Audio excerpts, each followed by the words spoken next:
Meninggalnya 180 orang lebih dalam kerusuhan yang diciptakan oleh penegak keamanan mencoreng sekali lagi dunia kepolisian, melontarkan gas air mata ke tribun, membuat sesak berdesakan keluar di lorong sempit, terbatas oksigen, membuat tragedi kemanusiaan atas kelalaian dan ketidakprofesionalan aparat keamanan tercoreng. Yang kalau di negara maju dan kesadaran bernegaranya tinggi, bukan saja pejabat langsung mengundurkan diri, namun puncak pimpinannya pun menanggung malu dengan mengundurkan diri. Dan hal ini adalah budaya luhur yang sampai saat ini dalam masa reformasi, budaya mundur karena malu, karena gagal kelola tidak pernah ada dan tidak mungkin terjadi. Bangsa kita ini yang katanya berbudi luhur itu hanya ada di buku pelajaran, bukan di dunia nyata. Buku pelajaran sekolah itu seakan jadi fiksi, tidak pernah ada yang mempraktekannya. Sampai saat ini, pernyataan maaf dari pejabat tertinggi, bela sungkawa atau kehadirannya atas tragedi ini mengunjungi korban atau apapun wujud simpati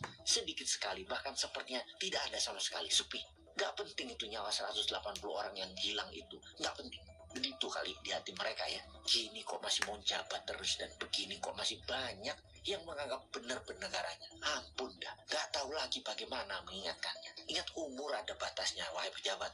Ingat jabatannya pun ada batasnya. Berbaik-baiklah waktu menjabat. Sebelum peristiwa 180-an korban ini, berita tentang polisi tercoreng wajahnya karena Sambo yang membunuh ajudannya itu atas nama apa? Kerahasiaan atas perjudian. Raja 303 judi yang nilainya per tahun bisa sampai 100 triliun itu ternyata dilindungi mereka. Sambo salah satunya, begitukah? Yang parah, dalam rekayasa konstruksi, istri Sambo memakai tas mewah merek Gucci. Ya Allah ya Robi, di masa paceklik harga-harga naik, istri pejabat yang gajinya kita tahu berapa itu, bininya pakai tas harganya belasan juta, bahkan puluhan juta. Tepok jidat dah gua. Padahal jangan-jangan semalaman dia tuh nggak tidur mikirin pakai tas apa ya besok.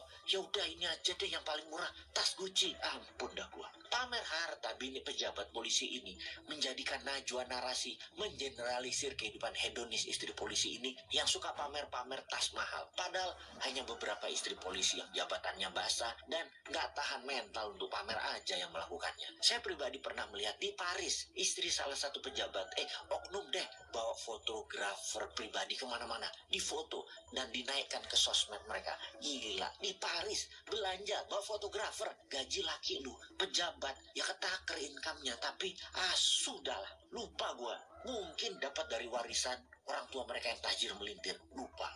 Oke, lanjutlah pamer-pamer. Dan memang kaya kok. Tidak semua polisi begitu, itu benar. Di level bawah, banyak polisi yang memang abdi masyarakat, memang serve and protect people. Banyak. Hanya yang jabatannya basah, yang gak kuat mental aja kok yang pamer. Dikit kok mereka itu. Gak usah digeneralisir. Wes, setuju ya? Memang sih di negara yang sistemnya lemah dan kepala negara tertingginya lemah manajemennya, memang terjadi masalah korupsi dan banyak. Penyalahgunaan bawahannya itu banyak. Mengambil anggaran dan tidak menghukum para koruptor itu banyak. Bahkan para koruptor bisa lagi menjabat dan menjadi anggota parlemen tanpa surat kelakuan baik, tanpa SKCK seperti yang terjadi saat ini. Tapi itu di Wakanda, bukan di Indonesia. Indonesia itu gak ada korupsi, gak ada pejabat yang main anggaran, pejabatnya gak ada yang mempermudah asing dengan memberikan izin asing keruk tanah air Indonesia. Gak ada anak pejabat yang jadi pejabat, tidak ada nepotisme dengan memanipulasi sistem politik, tidak ada yang memframing lawan politik sebagai kadrun, beda pendapat dianggap lawan pemerintah. Itu di Wakanda. Di Indonesia aman, damai, sentosa, bebas korupsi dan adil. Ini kita sekarang cerita Wakanda sebentar lo ya. Oke, mau ya? Begini kita ceritanya. Katanya hasil nikel selama 4 tahun terakhir naik dari 100 triliun transaksinya menjadi 300 triliun. Hebat ya Wakanda. Tapi sebentar, itu naik transaksinya, negara Wakanda dapat apa? Dapat pajak. Berapa pajaknya? 10%. Dapat 30 triliun. Oh, tambah pajak-pajak lainnya 50 triliun. Wih, hebat ya Wakanda itu. Tapi ternyata perusahaannya bukan milik Wakanda, milik negara lain. Tapi ada pejabat Wakanda juga sebagai pemiliknya. Jangan-jangan itu pejabat dapatnya lebih besar dari pajak yang didapat negara Wakanda tersebut dari nikel. Itu asumsi kita loh sebagai negara tetangga loh ya, asumsi. Lalu pejabat tertingginya mengumumkan cerita sukses tersebut di Wakanda. Sementara beda kalau di Indonesia. Nikel di daerah yang sama punya Indonesia, itu prosesnya begini. Tanur atau pembakar atau furnace dalam proses smelter kan bentuknya vertical kiln. Dari bentuk tentunya kita semua tahu apa gunanya smelter itu. Begini kalau pejabat Indonesia yang membedakan dengan pejabat di Wakanda. Proses tambang adalah mengambil dan memilih ore atau earth yang banyak mengandung nikel diproses di smelter tadi. Maka output produknya adalah terpisahnya metal dan non-metal. Yang metal masih heterogen mineral, yang non-metal seleknya dibuang, bahasa kasarnya tainya dibuang. Yang heterogen mineral tadi yang terdeteksi banyak dan murah adalah nikel, yang dibayar kandungan nikelnya aja. Itu kalau di Wakanda. Beda dengan di Indonesia, yang dibayar kalau di Indonesia adalah mineral kontennya. Maksudnya bagaimana?